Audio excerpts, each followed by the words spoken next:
Amigos, muy buenos días, tardes o noches tengan todos ustedes. Yo soy Julián Campos y bienvenidos a esta nueva retroreseña. Comenzamos.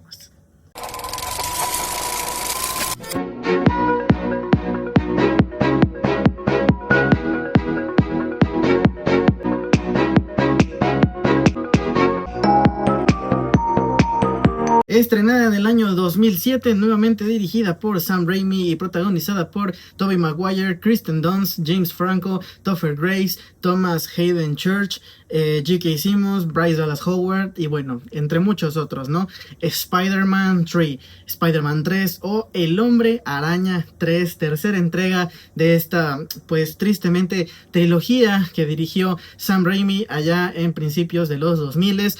Una película que, bueno, pues para la mayoría no es la mejor de esta trilogía, obviamente de Spider-Man, carece de muchas cosas y le sobran villanos, creo que ese fue el principal problema de esta entrega. Pero ¿de qué va la sinopsis? Pues bueno, en esta historia vemos cómo Peter Parker comienza a lidiar con un problema interno después de que descubre cuál es la verdadera identidad del asesino de su tío Ben. Aunado a esto, un extraterrestre llega a la Tierra y comenzará a alterar los poderes de Peter Parker, llevándolo hacia un lado más oscuro de sí mismo. Esta sinopsis me la acabo de inventar, no la estoy leyendo en ningún lado, pero básicamente es así, ¿no? La trama nos narra cómo Peter, al descubrir que el arenero Flynn Marko es el verdadero asesino del tío Ben, y en ese inter, cuando el simbionte de Venom llega a la Tierra, todo el odio, toda la venganza, todos esos sentimientos negativos que está sintiendo Peter en ese momento son aumentados, son impulsados por las características del simbionte y lo potencian a sacar su peor versión, el peor lado de sí mismo de Peter Parker, ¿no? Aunado a eso, yo les venía comentando en el video anterior que me gusta mucho la secuela del Hombre Araña porque todos los personajes tienen una evolución o tienen un crecimiento en la trama individual de cada personaje. Es decir, el propio James Franco, que es Harry Osborn, el amigo o el mejor amigo de Peter en estas películas, en la primera película lidia con ese conflicto de que pues no puede impresionar a su padre, no puede impresionar a Norman Osborn, aparte de que el señor era un hombre muy importante y muy ocupado y no le dedicaba el tiempo que debía a su hijo Harry. Él crece con un trauma, con una necesidad de ser aprobado por su padre y ve cómo ese cariño o esa aprobación se la termina dando a su mejor amigo Peter. Ya hasta el final, cuando vemos un cierto cambio en el personaje de Norman, cuando ya se empieza a convertir en el Duende Verde y empieza a darse cuenta de todas las injusticias alrededor, es decir, que Mary Jane nunca anduvo con Harry, que Peter pues es el Hombre Araña y demás, como que impulsa un poco a Harry, como que le da un poco por su lado, pero realmente no lo está haciendo por Harry, lo está haciendo porque era un villano egoísta, ¿no? Ese catalizador que tiene Harry de ver un destello de amabilidad por parte de su padre se pierde completamente al morir después de que el Duende Verde es asesinado por su propia mano, por su planeador. Nace un sentimiento de venganza en Harry hacia el Hombre Araña, sentimiento que va creciendo día con día y que en la segunda película lo explotan todavía más. Y aún aumenta o se detona por completo cuando Harry descubre que Peter es Spider-Man. Entonces, ese sentimiento llevado al límite lo vemos las consecuencias en Spider-Man 3 cuando él decide asumir el manto del nuevo Duende Verde, del New Goblin. Entonces, ahí vemos un Harry completamente desatado, ya está hasta la madre, él lo que desea es venganza. Y son las consecuencias que va acarreando Peter o que tiene que lidiar Peter por el hecho de ser el Hombre Araña y por tratar de proteger a los suyos. Habrá siempre consecuencias por guardar ese tipo de secretos, ¿no? De que lleva una doble vida. Si hubiera hablado con Harry, siendo su mejor amigo de tanta confianza, quizá pudieran haber dialogado y explicarle la situación, pero como lo fue postergando, ese sentimiento de odio siguió creciendo en Harry, ese odio hacia el Hombre Araña, y todavía al descubrir que Peter es el Hombre Araña, pues Harry anda completamente desatado. Eso por un lado. Después tenemos el conflicto de la relación de Peter y Mary Jane, que pues se supone que ya ahora sí estaban bien, todo es miel sobre hojuelas, shalala, shalala. Pero nuevamente, el conflicto en esta película es Peter ahora lidiando con el egocentrismo, con esa pues con esa fama que tiene ya el Hombre Araña, de que todo el mundo lo quiere, es muy popular en Nueva York, le van a dar la llave de la ciudad. Y se supone que todo estaba bien entre ambos, pero Mary Jane se supone que ya triunfó en Broadway, y ya es una super actriz y cantante y lo que tú quieras, pero llega un momento en el que Mary Jane la corren de su obra de teatro. Eso la frustra porque para ella todo lo que había luchado, todo lo que había soñado, se le derrumba y comienza a sentirse frustrada, aunado al hecho de que pues ella está con el Hombre Araña, quizá la persona más popular en la ciudad, más popular en el mundo, y Mary Jane quería eso. Entonces, ella tiene pues esa parte como de envidia hacia el Hombre Araña, un poco de envidia hacia Peter, Peter que pues está en modo egoísta, en modo insoportable, porque pues es el Hombre Araña y él lo puede todo y no sé qué.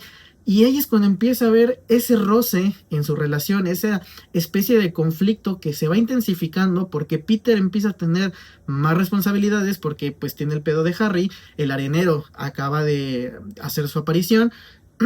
Y bueno, Mary Jane empieza a lidiar con esas consecuencias, ¿no? Entonces empieza el quiebre en la relación entre ellos dos, y me gusta porque siguen continuando con el argumento de Mary Jane, o sea, la línea que lleva la historia de Mary Jane desde la primera película, que era una chica alegre, con ilusiones y demás. En la segunda película tiene ese conflicto de que ama a Peter, pero no sabe si estar con él, pero también quiere ser actriz, pero no lo logra porque pues está de camarera y de cajera y lo que tú quieras, y es mesera y no puede lograr sus sueños, pero quiere estar con Peter, pero no puede. Ese conflicto interno que también está lidiando Mary Jane, aquí lo vuelven a continuar en el hecho de que, bueno, ahora ya era todo color de rosa, ya cada quien está cumpliendo sus sueños y demás, pero empiezan a haber tropiezos en la relación. Mary Jane vuelve a decaer. Y otra vez, como cualquier ser humano, ¿no? O sea, como en la vida real, a veces estamos aquí, a veces estamos acá, a veces estamos hasta abajo. Ese realismo que tienen los personajes es lo que me gusta, o sea, respetan toda la construcción que han tenido los personajes. Ahora, hablando del arenero, se sabe muy bien que Sam Raimi, él tenía la idea de que este villano fuera el único villano en la película. Creo que también por ahí iba a estar involucrado Harry.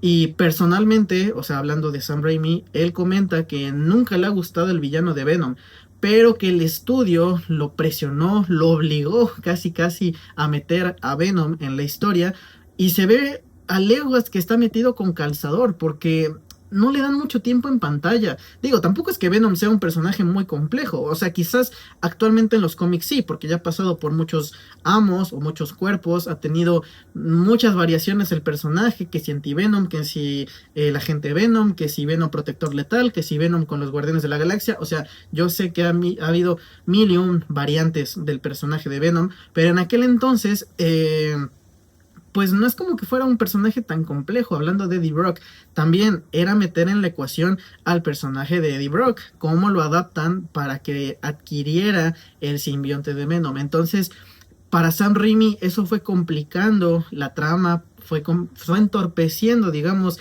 la construcción de la historia, y se nota bastante. O sea, la neta sí se ve mucho en la película el tiempo que le dedica en pantalla a Harry, del tiempo que le dedica en pantalla al arenero, el conflicto de Peter. También por ahí mete a Gwen Stacy en la ecuación, que bueno, en los cómics, como todos saben, Gwen Stacy fue el primer gran amor de Peter, después fue Mary Jane. Aquí en las películas fue al revés, pero bueno, no sé cuál era la idea de meter a Gwen Stacy en esta saga, o qué pretendían hacer con ella, pero bueno, esa es otra historia.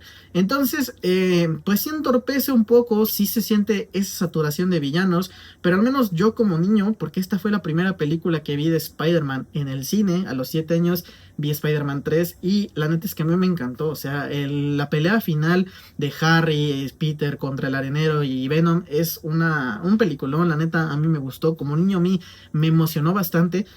Pero hoy en día lo veo con otros ojos, ¿no? Analizo un poco la historia y yo sé que de las tres pues no es la mejor, pero tampoco creo que sea un bodrio. O sea, tampoco creo que se merezca todo el achaco que le dan los fans de que nada, que es la peor de la trilogía y no sé qué. No está muy buena, no es la mejor obviamente, pero tampoco creo que sea mala, mala, malísima. O sea, sigue respetando la historia de los personajes, los tres personajes protagónicos o los que han estado desde la primera película, Harry, Mary Jane y Peter, tienen un desarrollo, tienen una construcción, continúan esa historia que se nos presentó desde la primera película. Hablando de Harry, tiene ese accidente que Peter indirectamente lo causa o directamente lo causa. Harry pues por un momento se le va la memoria y pues como que se da cuenta de que Peter y Mary Jane a pesar de todo siguen siendo sus amigos, recupera la memoria y vuelve a tener ese instinto asesino o esa motivación de vengar a su padre, motivado un poco también por el suero del duende, porque recordemos que el suero del duende verde también como que los vuelve medio cucu. Entonces eso lo impulsa nuevamente a querer matar a Peter o a querer vengarse de él, pero Peter ya al haber adquirido el simbionte empieza a desatarse, comienza a sacar su lado más oscuro, su lado más vengativo, no quiero decir su lado más sanguinario, pero de alguna manera como que ya lo vuelve más violento. Entonces, en un descuido de Mary Jane, cuando Mary Jane va a ver a Harry y se besan y demás, Harry aprovecha eso para darle donde más le duele a Peter y donde sabe que va a haber una reacción. Es ahí donde Peter va a enfrentar a Harry. Y ahí Harry como que dice, bueno, ok, ya me dio en la madre este güey, vamos a dejarlo ahí. Ya sé que es un tipo invencible. Pero al final de la película logra redimirse cuando su mayordomo le dice o le hace ver que el Duende Verde siempre fue el villano, que su papá desgraciadamente se convirtió en el villano. Y ahí Harry como que le cae el 20 y dice, ok, ellos siempre han sido mis amigos, siempre han estado conmigo.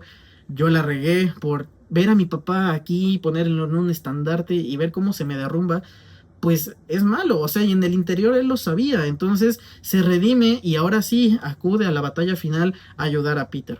El conflicto que queda ahí a medias es el de la relación Peter-Mary Jane, porque, ok, Peter ya la lastimó, le hizo daño, la ofendió, hasta le pegó y demás, y al final de la película es como de, bueno, pues ya enterramos a Harry, pues ya que nos queda, ¿no? Y se quedan ahí abrazando en un final muy melancólico, muy, pues un poco desesperanzador, porque, ok, Peter ya aprendió de sus errores, se deshizo del simbionte, perdonó al arenero, ¿y ahora qué le queda? Pues simplemente seguir siendo Spider-Man, seguir adelante, aprender la lección que le dejó Harry, que por más errores que cometamos, por muchas cosas malas que hagamos, el cambio está en nosotros, o sea, uno decide cambiar para bien, mejorar, redimirse, y Harry lo hizo, y esa lección Peter la aprende. Por eso les digo que me gusta mucho esta trilogía de Spider-Man y creo que es la mejor, o más bien es la mejor, porque todo el tiempo te están dando esas lecciones, todo el tiempo te están dando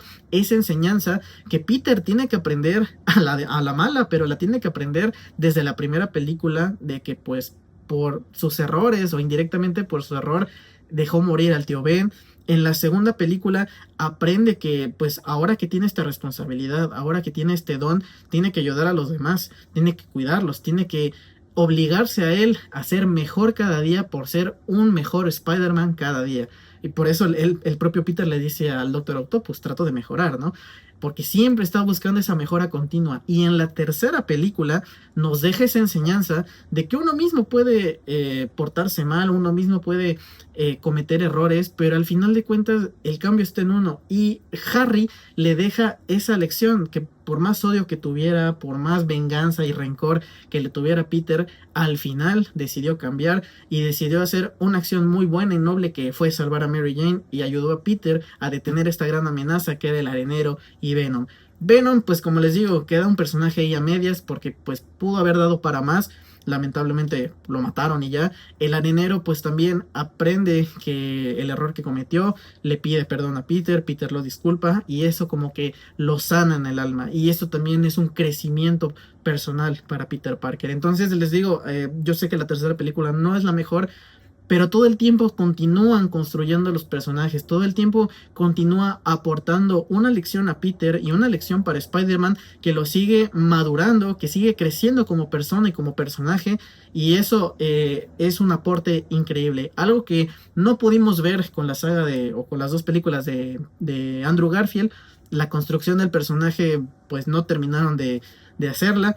El personaje de Tom Holland pues sigue siendo un niño mimado. Hasta ahora en Spider-Man Brand New Day vamos a ver cómo tratan de darle ese empujón al personaje, que nuevamente tiene que depender de otros, no es como que él solo aprenda de sus errores, como sí lo hizo Tobey Maguire o como sí lo hizo el Peter Parker de Tobey Maguire.